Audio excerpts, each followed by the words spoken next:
back in 2012, iPhone 5 was introduced with the lightning connector for the first time.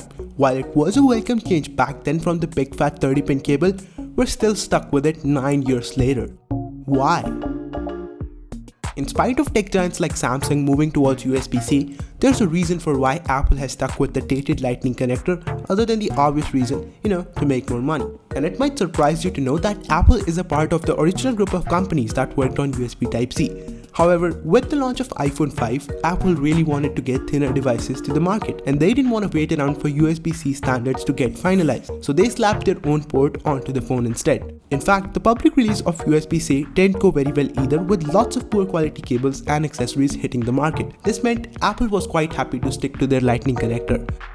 The company also licenses out specs to third parties of its own choosing, which makes them a ton of money. Admittedly, one of the many reasons why Apple has stuck with the lightning connector. But Apple had another major reason not to pull the trigger and make the switch. Do you know how many accessories you see in your average Best Buy store that use lightning connectors?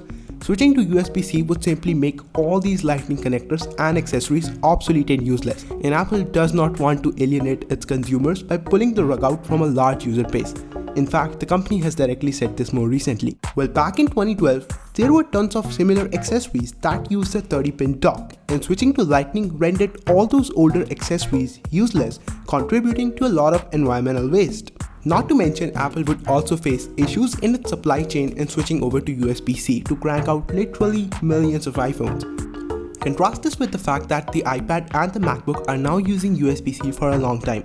Of course, the switch might be a bit inconvenient, but do you really need that iHome alarm clock anyway?